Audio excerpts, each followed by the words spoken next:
Hva betyr veksten i fornybar energi og fallende batteripriser for de energiselskapene som til nå har basert seg på salg av olje og gass? Det vet CEO i olje- og gassdivisjonen i det franske energiselskapet ENGIE mer om. Ta godt imot Maria Moræus Hanssen.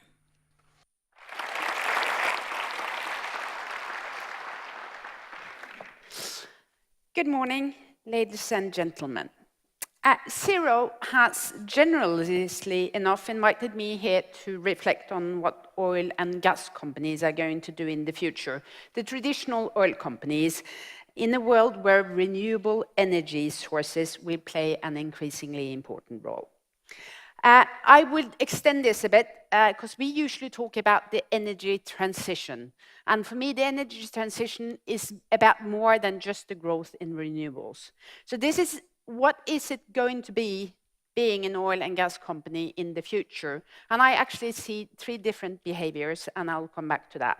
Just a few words about myself. I'm currently leaving my position as the CEO of ENGIE's upstream oil and gas company. So ENGIE is one of the companies that may have been doing the biggest transformation in terms of adoption to the energy transition during the last couple of years. And I will join the German E&P company, DEA, which happened to have Lord Brown as the chairman, and he was the man behind BP's Beyond Petroleum, but many decades too early. So I'm one that work in the oil and gas business and have chosen to continue to work in the oil and gas business. I'm not going to say a lot about what I think about the future markets, because we just heard that whatever we believe is going to be wrong. But I think that we can have, we don't know where we are going. 40 years ago, we didn't know what was happening today, and 40 years from now, we probably we are not able to see. But I think that we can make some presumptions based on what we see today. Despite President Trump, and we heard that this morning, policies all point to decarbonization. We see an almost explosive development in technology and digital, and that will influence both energy supply and demand, but also what type of companies we are going to look at in the future. And there are very strong market forces at play. We see investments in renewable, and the development of the electricity grid is growing, while prices actually have been dropping during the last couple of years. But I think we can say with great certainty that going forward, the future energy market will be characterized by electricity. So energy will definitively be delivered in the form of electricity going forward. And there are predictions about this. We have DNV GL's forecast about 2050 that says that 40% of the world's energy will be delivered as electricity, whereas only 20% is delivered today. And likewise, Bloomberg says that there will be an enormous growth in electrical power demand, up 60% from the levels today. And as I said, we are probably all wrong. But we are going to see, I honestly think, an enormous change. It's very difficult to say something about the percentages, but maybe even more difficult to say something about the time perspective. And this, of course, is one of the greatest challenges for any oil and gas company today. How fast are things happening? And I think we always tend to be too conservative. It's probably because our imagination is not good enough, but we also probably don't know where we are not imaginative enough. So what is the role for oil and gas going forward? It is important to remember that today, oil is by far the largest energy source. It accounts for 1/3 of the total world's energy consumption, while gas accounts for approximately 1/4. And this picture is not easily recognized in Norway, where we have electricity produced by hydropower, and oil and gas is more an industry than an actual energy resource.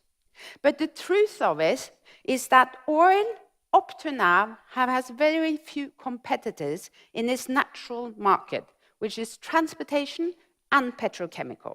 And petrochemical, I believe, will remain. It's important to remember that oil and gas are products, not only energy. But I think what we're going to see in transportation will make an enormous change. The increased electrification, and especially in transportation, will change the competitive landscape so that oil goes from having a natural monopoly to having competitors in its market of transportation.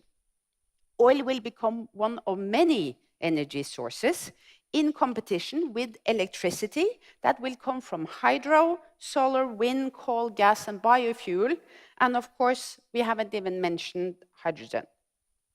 So this will affect both demand and price.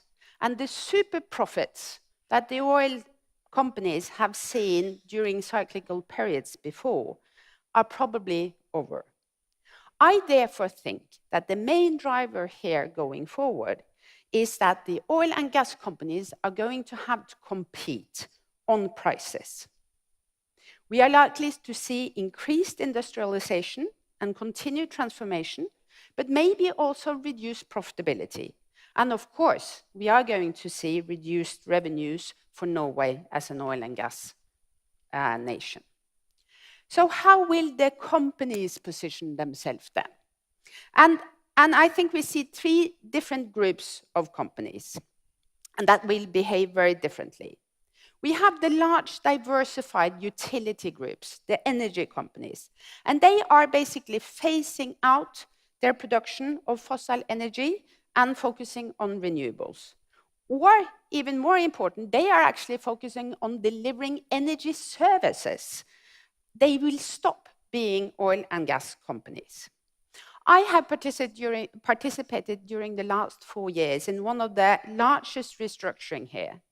ENGIE is one of the largest listed utility companies in the world and have based their historic production a lot on fossil energy carriers.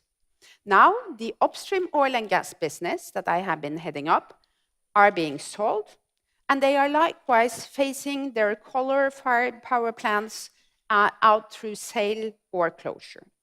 But in parallel to this, ENGIE is increasing in investments then in solar and biogas. However, even more important, on energy services, energy-related and digitalized services in the downstream market. And this is what ENGIE calls the 3Ds then. We only have 3. It is about decarbonization, yes, but it's also about decentralization and digitalization.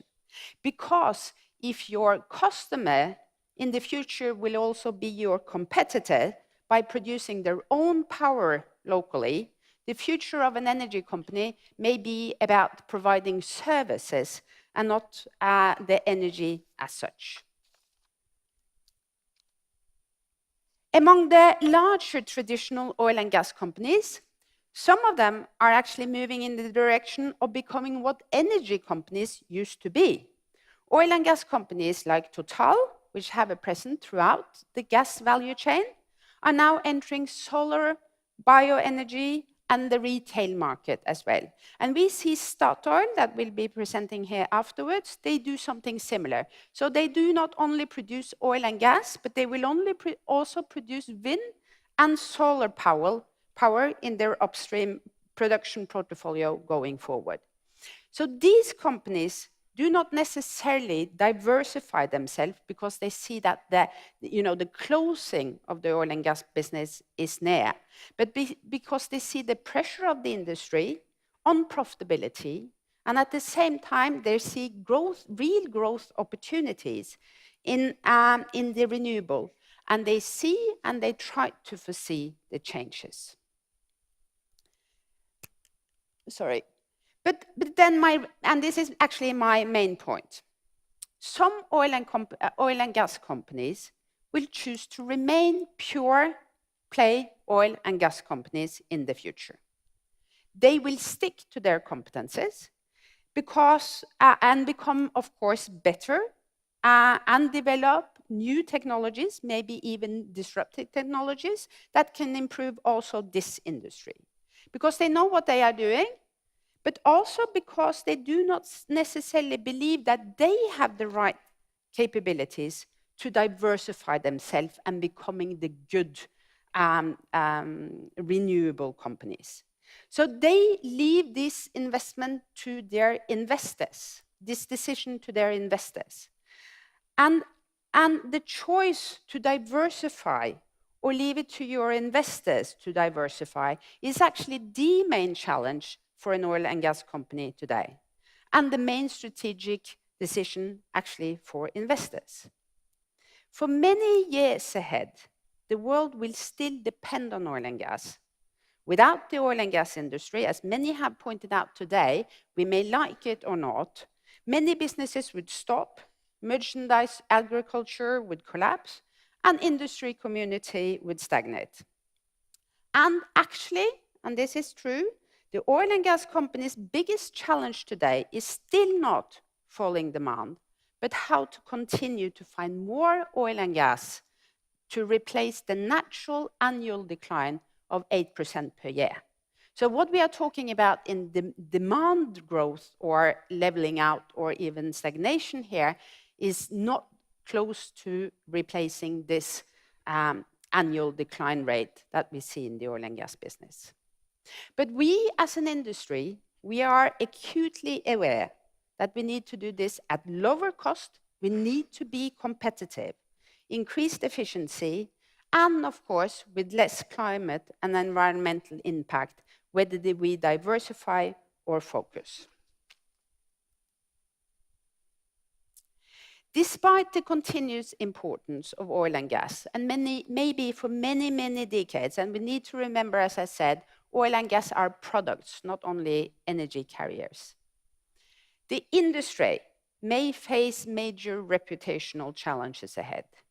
Many people only perceive the oil and gas industry as a polluting climate threat. They do not see what the oil and gas as products means for society, work, and welfare. They're counting my dawn, I need to be quick. And I think it's standing here at the Zero Conference, I actually feel the need to underline that it's not immoral to explore and develop and produce oil and gas. It's difficult, challenging, and for a long time still a prerequisite for keeping the society going. What Norway is going to be after oil stands on the shoulder of the oil and gas business that has led to an almost unprecedented technology and welfare development in Norway over the last 40 years. But we as an industry are much to blame for the industry's reputational problem. The strategic importance of oil and gas have probably rendered the oil and gas business rather arrogant. We are not listening to signals from society around us, and we are very persistent and pushy on issues like framework conditions, access taxes, and concessions. So going forward, this is going to be a lot about how oil and gas will interact with society, and as rightly pointed out, also with our investors.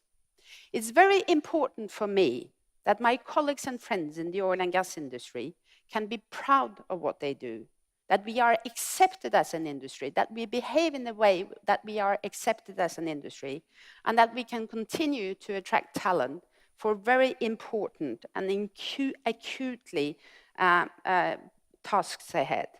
But the leaders in the oil and gas industry must dare to take part in the public debate on issues like exploration acreage, Barents Sea, tax models, and climate issues, paying attention to what our license to operate will be, and be more nuanced in the rhetorics. And that's why I said yes to be here today, because I believe in the dialogue, and I believe that we need to continue to cooperate. So thank you.